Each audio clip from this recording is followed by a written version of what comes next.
The way that it really started was the men's basketball program would help out with, they'd come to all the baseball games, but in the year of '84, '85 is when they started getting a group of baseball players and some other athletes, and we went to the basketball games. The club just formed with 25 to 30 baseball players. Yeah, it was just a way that when they played at home to have a Thursday and Saturday social event. The student section was completely empty. Well, you know, sprint over to the Martin Center and you know, 5 minutes before the game, take our space. So we'd show up 5 minutes beforehand, and we would have center court, 1 row, all the way up to 5 rows.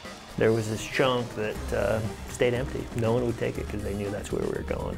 How many ever tickets you needed, you got. You know, and if there were people there, we'd throw them out anyway. We had to do something to get that, you know, college sports experience. Just part of the college experience, going cheering on a basketball team. This school's built on traditions.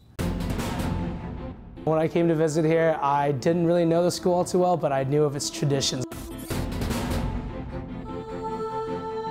I consider myself one of the biggest fans of Gonzaga basketball. No homework on Thursday nights, no homework on Saturday nights.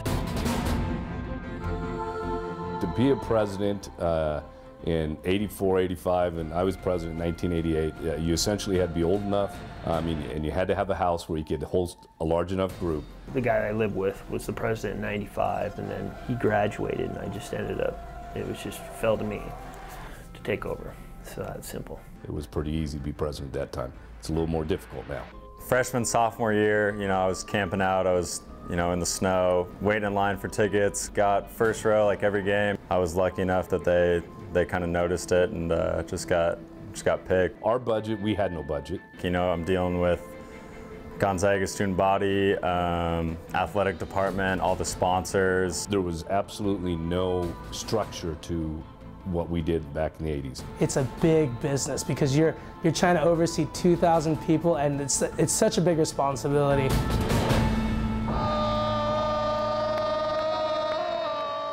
The people that come here, they know what to expect. We have a family-oriented atmosphere. This is the richest experience you'll get at Gonzaga, one of the richest experiences.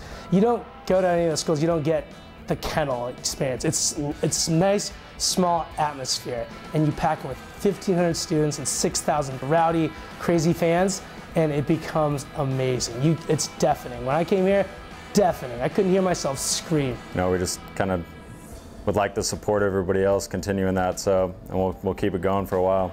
It's so much more than just Gonzaga basketball. It's the whole community of Spokane. It is Gonzaga Nation. We're part of a group that's bigger than any other group on campus. It's really awesome to know like that they appreciate what we're doing, and so that's really rewarding for me.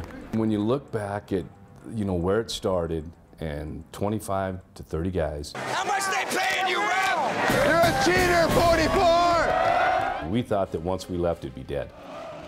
And to see it now, you know, beginning of the game, to see 1,500 students jumping up and down, and to realize that, okay, that started in 1984, 85 when I was here. It's impressive.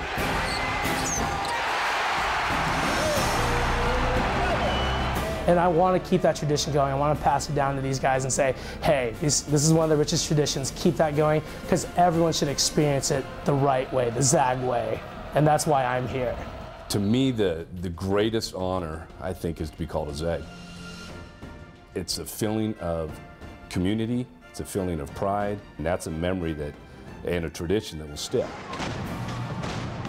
And I think they should take great pride in the fact that we have a group that every other college would love to have. It's a great group, and it's a great way to spend 4 years of college.